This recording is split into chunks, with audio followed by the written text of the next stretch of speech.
Welcome back to J-Force English Training, your place to become a fluent, confident English speaker. Of course, I'm Jennifer, and in this lesson, you're going to add the top 10 phrasal verbs to your vocabulary. And make sure you watch right to the end because I'm going to quiz you to make sure you know how to use these new phrasal verbs. Let's get started.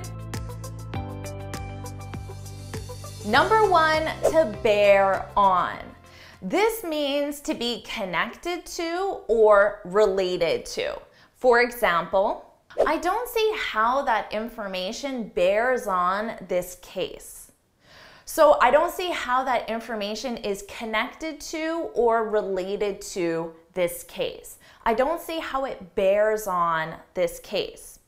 Now we can also mean to bear on to mean influence or affect. For example, our relationship didn't bear on my decision.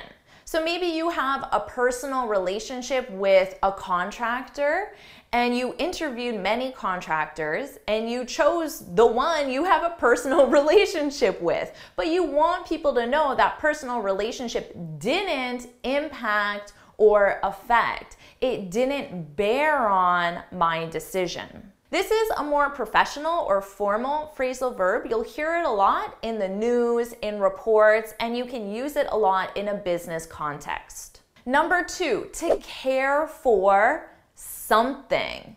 When you care for something, not someone, something, it means that you have a preference for that something. But we commonly use this in the negative. So I could say, I don't care for chocolate cake.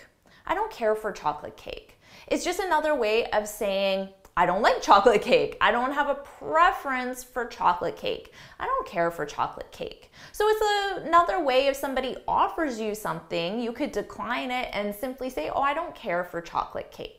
Or if your coworkers are discussing the latest reality TV show and they want to know what you think about it, you could say, I don't care for reality TV. It's just letting them know you don't really like it. It's not your personal preference.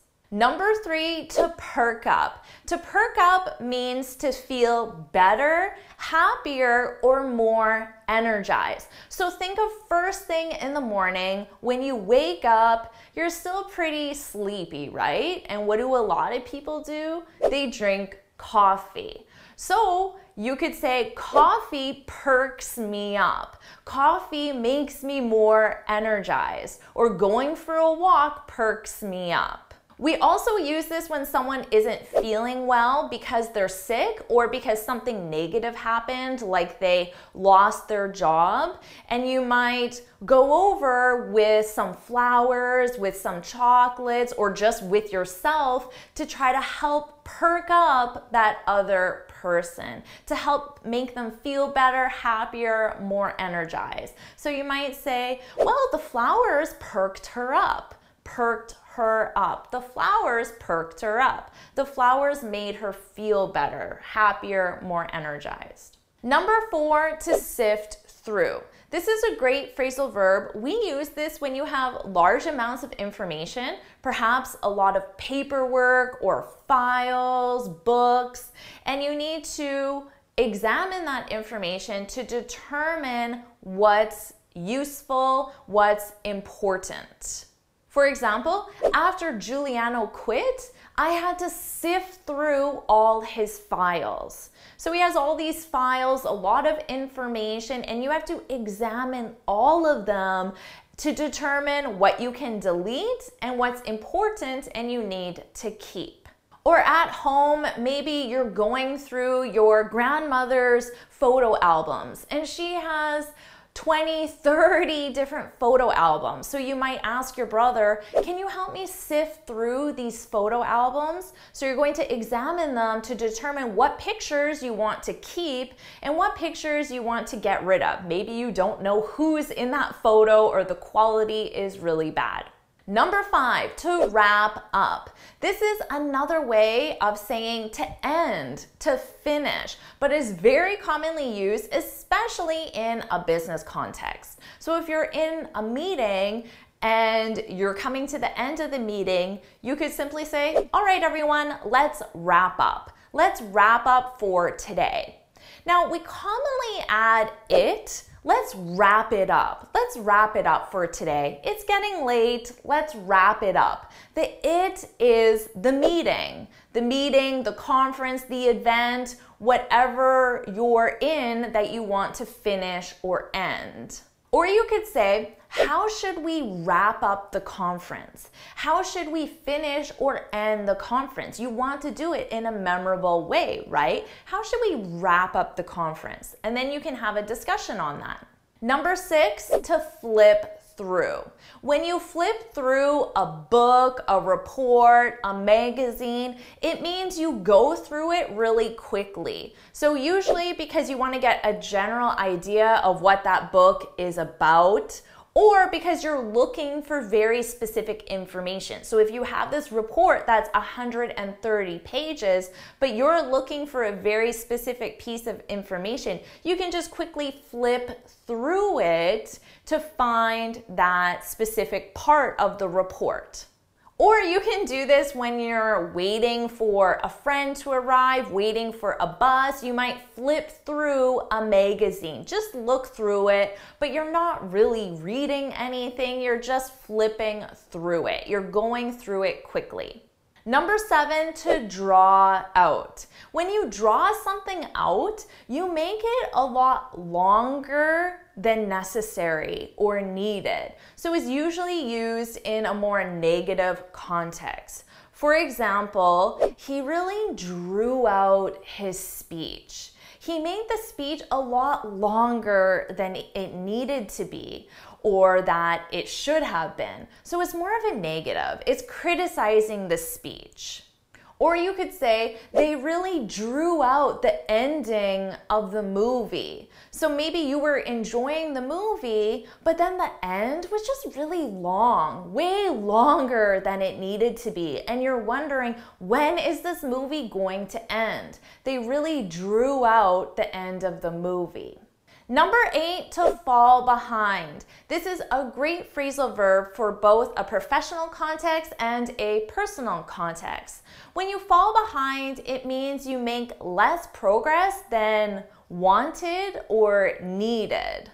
Let's say you were off sick from work for over a week. Well, you're definitely going to fall behind. You're going to make less progress than needed because you have a deadline, or than just you simply wanted to make because you were gone for an entire week. So often we can fall behind because we're sick, or there's a competing deadline or competing project or something going on in your personal life.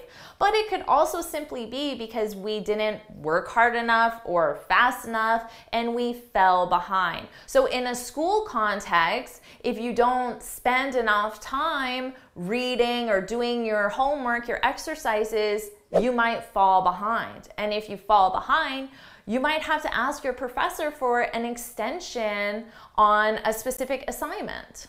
Number 9, to get around. This is when you move from place to place within a specific location. So let's say the location is your city, and I'm visiting your city. I could ask you, what's the best way to get around?